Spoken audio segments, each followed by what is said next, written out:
नमस्कार बच्चों, कैसे हैं आप लोग। मुझे पूरा विश्वास है कि आप लोग बहुत बढ़िया होंगे।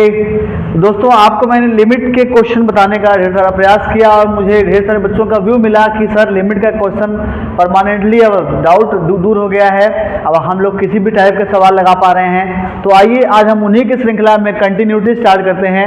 हमने आपसे बताया था कि हम लिमिट के बाद आपको कंटिन्यूटी सिखाएंगे, तो आज का टॉपिक है कंटिन्यूटी कैसे सीखें। तो मैं आपको उस दिन फॉर्मूला बताया था कैसे कंटिन्यूटी को सॉल्व करते हैं। तो हमारे सामने ढेर सारे बहुत ही कह लीजिए कि शानदार क्वेश्चन लिखे गए हैं जो आपके कंपटीशन लेवल में, आपके बोर्ड एग्जाम में या ढेर सारे जगह पूछे जाते हैं और ऐसे ही सवाल पूछे जाते हैं। तो निश्चित है कि आज इसको बताने के बाद आपके जीवन में परमानेंटली कंटिन्यूटी के सवाल का डाउट 100% क्लियर हो जाएगा। तो आइए हम सीखते हैं कंटिन्यूटी के क्वेश्चन को। सबसे पहले पहला क्वेश्चन है f x equal to x plus 4 upon x square plus 4 x equal to 1 पे बताना है कि फंक्शन ये कंटिन्यूअस है या नहीं है। दोस्तों, मैंने आपको बताने का प्रयास किया था कंटिन्यूअस फंक्शन के लिए हम लेफ्ट हैंड लिमिट निकालते हैं, राइट हैंड लिमिट निकालते हैं और फंक्शन की वैल्यू निकालते हैं, जिसपे अगर तीनों बराबर होता है तो हमारा लिमिट एग्जिस्ट करता है। तो अगर हम एफ ऑफ 1 की बात करें तो 1 प्लस 4 बाई 1 प्लस 4 यानी कुल मिला के 5 बाई 5 के हिसाब से 1 हो जाता है। अगर हम लेफ्ट हैंड लिमिट की बात करें तो हम क्या करते हैं, x की जगह 1 माइनस एच रखते हैं। यहाँ लिखा जाता है लिमिट h टेंडिंग टू 0 और x की जगह लिखा जाता है 1 माइनस एच। तो क्या लिखेंगे 1 माइनस एच प्लस 4 बटे 1 माइनस एच का होल स्क्वायर प्लस 4। आप इसको सॉल्व कर सकते हैं। तो जैसे आप वैल्यू को पुट करेंगे तो लिमिट h टेंडिंग टू 0 ये हो जाएगा 5 minus H 1 plus h square minus 2h plus 4। h की वैल्यू को आप अगर सॉल्व कहीं से हो सकता है तो सॉल्व कर सकते हैं। h की वैल्यू को 0 पुट करेंगे तो ये भी 5 अपॉन 5 के बेसिस पे 1 हो सकता है। दोस्तों, दो वैल्यू हमारी 1 आई है। अगर तीसरी वैल्यू हमारी 1 आती है तो इसका मतलब फंक्शन हमारा डिफरेंस कंटिन्यूअस हो जाता है। दोस्तों, तो आइए हम देखते हैं थर्ड वैल्यू हमारी कितनी निकल के आती है। तो थर्ड वैल्यू में क्या है, हम राइट हैंड लिमिट निकालते हैं।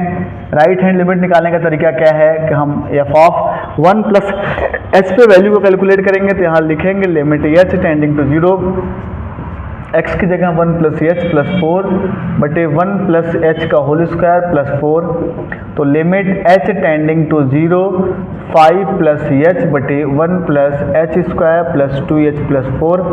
h की वैल्यू को जैसे ही 0 पुट करते हैं तो ये वैल्यू भी 5 अपॉन 5 यानी 1 के बराबर आ जाता है। तीनों वैल्यू आपने देखा कि ये 1 के बराबर है, इसका मतलब फंक्शन हमारा क्या हो जाता है, कंटिन्यूअस हो जाता है। यानी इस बेसिस पे हम कह सकते हैं कि फंक्शन हमारा कंटिन्यूअस है, उसकी लिमिट एग्जिस्ट कर रही है। तो आइए आज की कड़ी में हम दूसरा क्वेश्चन देखते हैं।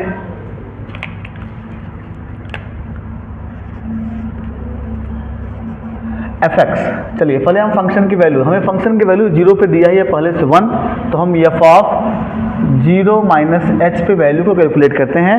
यानी x की जगह 0 माइनस एच पे वैल्यू को निकालते हैं। तो ये हो जाता है 2 की पावर, यहाँ हो जाएगा लिमिट h टेंडिंग टू 0 2 की पावर 1 बटे माइनस एच बटे 1 प्लस 2 की पावर 1 अपॉन माइनस एच। जैसे इसकी वैल्यू को रखते हैं दोस्तों, तो ये वैल्यू निकल के आई है। इसको लिखा जा सकता है लिमिट h टेंडिंग टू 0, इसको आप ऐसे लिख सकते हैं 1 बटे 2 की घाते माइनस प्लस 1 बटे एच लिख सकते हैं बटे 1 प्लस 1 बटे 2 की घाते 1 बटे एच लिख सकते हैं, क्योंकि ये वैल्यू माइनस में आई है तो इसको आप ऐसे लिख सकते हैं। एच की वैल्यू जैसे ही पुट करेंगे तो ये 1 बटे 0, यहाँ बहुत ध्यान से देखिएगा, 1 बटे 0 की वैल्यू इनफाइनाइट हो जाती है और किसी भी एक से बड़ी संख्या की घात अगर इनफाइनाइट है तो वो वैल्यू इनफाइनाइट निकल के आती है।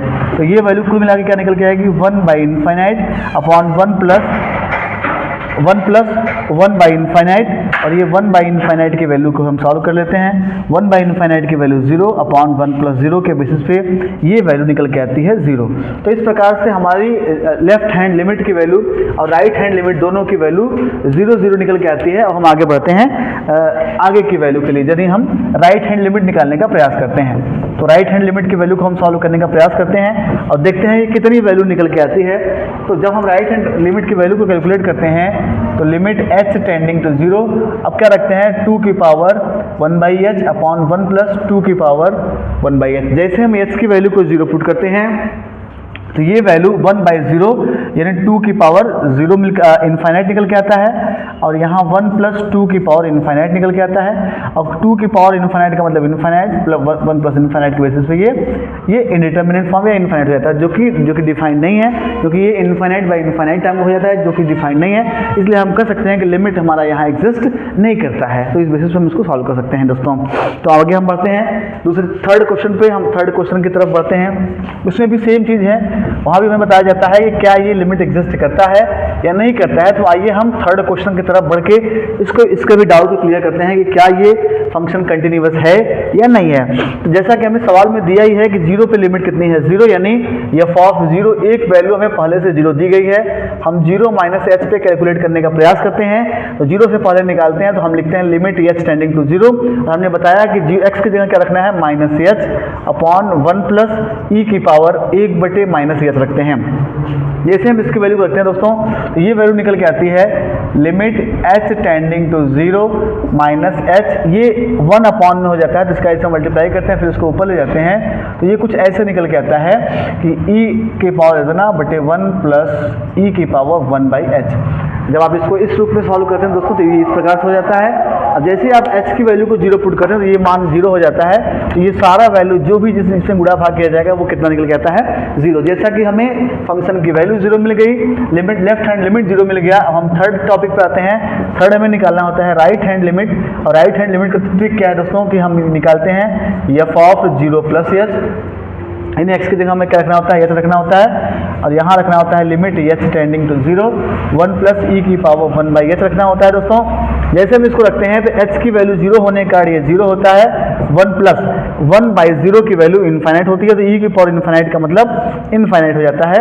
जब हम इसको देखते हैं तो 1 + इनफाइनाइट की वैल्यू टोटल इनफाइनाइट निकल के आती है, और 1/इनफाइनाइट का मतलब 0 × 0, यानी ये वैल्यू निकल के आती है 0। इसका मतलब दोस्तों ये फंक्शन कंटिन्यूअस है, ये फंक्शन कंटिन्यूअस होता है, जिस वजह से हम कह सकते हैं कि फंक्शन हमारा कंटिन्यूअस होता है। चलिए आगे के श्रृंखला में हम आगे बढ़ते हैं। अब चौथे क्वेश्चन की तरफ हम आते हैं, देखते हैं कि क्या हमारा फंक्शन एग्जिस्ट करेगा या नहीं करेगा। इसको हम सॉल्व करते हैं, तो निश्चित रूप से हम आगे बताने का प्रयास करेंगे आपको, और आपको 100% है कि क्लियर भी हो जाएगा। चलिए, बड़ा ही अच्छा क्वेश्चन माना जाता है, ये कई बार पूछा जा चुका है कंपटीशन लेवल में। ये जहाँ जैसे जैसे हम सॉल्व करते हैं, सबसे पहले हमें दिया है x = a। कन्फ्यूजन सबसे पहले बच्चों को ये होता है कि किस बिंदु पे निकालें, क्योंकि ऐसे क्वेश्चन में दिया नहीं होता है कि किस बिंदु पे निकालना होता है। तो इसका ट्रिक है कि x = a पे दिया है, x = a के पहले दिया है, x = a के बाद दिया है, तो निश्चित है कि x = a के लिए कैलकुलेट करना है।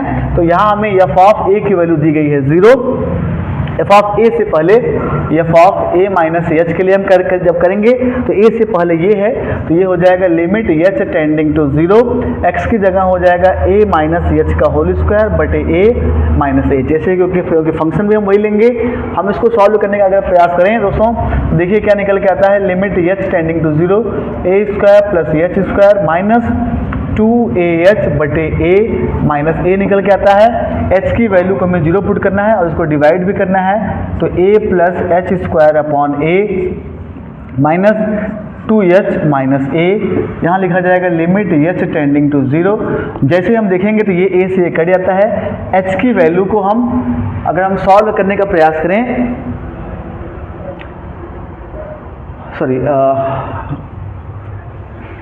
h की वैल्यू को जैसे पुट करते हैं 0, तो ये दोनों मान हो जाते हैं 0 दोस्तों, तो ये मान निकल के आता है 0। तो यानी इस बेसिस पे हम इसको सॉल्व कर सकते हैं कि ये वैल्यू कितनी आ गई, 0। तो हम चलिए थर्ड टॉपिक पे आते हैं, जहाँ हमें निकालना है, ये पहला पार्ट हो गया फंक्शन की वैल्यू, दूसरा हो गया लेफ्ट हैंड लिमिट, और तीसरा निकालते हैं राइट हैंड लिमिट के हिसाब से। f(a + h) रखते हैं, जैसे पुट करेंगे तो हमारा फंक्शन ये हो जाएगा, x की जगह रखेंगे a + h minus a + h का whole square divided by a, limit h tending to 0 को रखते हैं दोस्तों। जैसे हम इसको रखते हैं तो देखिए क्या निकल के आता है, a + h minus a² minus h² minus 2ah बटे a। इस बेसिस पे हम क्वेश्चन को सॉल्व कर सकते हैं दोस्तों। अब यहाँ क्या है कि हमारा कोई भी फंक्शन इस प्रकार का नहीं है कि जिसको हम सॉल्व करने का प्रयास कर सकें। देखते हैं, जैसे हम h की वैल्यू 0 पुट करेंगे तो ये 0 ये 0 ये 0 बचेगा, यहाँ से निकल के आएगा a - a² बटे ए के रूप में निकल के आता है दोस्तों। और देखा जाए तो अगर हम यहाँ से अगर हम ए कॉमन लेके काटने का प्रयास भी करेंगे तो ये हो जाएगा 1 माइनस ए बटे ए से कटने के बाद ये वैल्यू 1 माइनस ए के बराबर निकल के आती है। देखा जाए तो तीनों फंक्शन आपस में बराबर नहीं है, इसलिए फंक्शन का लिमिट तो एग्जिस्ट करता है लेकिन फंक्शन कंटिन्यूअस नहीं हो पाता दोस्तों।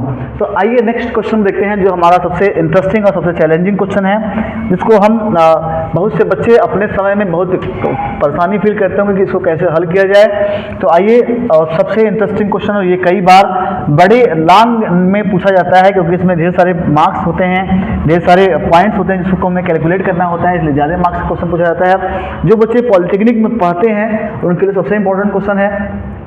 इस क्वेश्चन में क्या दिया है कि आपको लिमिट दी गई है और लिमिट में ध्यान से देखेंगे तो 0 से छोटा है 0 के बराबर, 0 से बड़ा 1 से छोटा है 1 के बराबर, 1 से बड़ा 2 तक और 2 से बड़ा है 2 के बराबर। इसका मतलब इस क्वेश्चन में अगर कुछ भी नहीं कहा है किस बिंदु पर निकालना है तो 0, 1 और 2 पर निकालना है दोस्तों।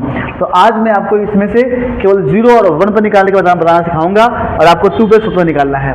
तो आइए हम अगर हम पहले कैलकुलेट करते हैं at x equal to 0, x बराबर 0 पर निकालने का प्रयास करेंगे तो ये ऑफ 0 की वैल्यू सवाल में दिया है कि ये माइनस एक्स स्क्वायर के बराबर है। तो माइनस एक्स स्क्वायर का मतलब x की जगह जैसे ही 0 पुट करेंगे तो ये 0 हो जाएगा। दूसरे में आते हैं एफ ऑफ 0 प्लस एच।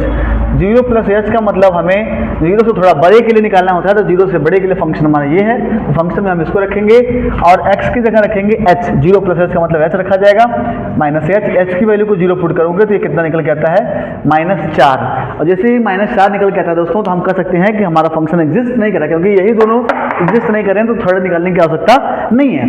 तो आगे हम बढ़ते हैं दूसरे क्वेश्चन पे, एट x इक्वल टू 1 पे। जब हम x इक्वल टू 1 पे आते हैं तो x 1 के लिए फंक्शन हमारा है जहाँ x की वैल्यू बराबर है तो वो कितना है 5 इंटू 1 माइनस 4।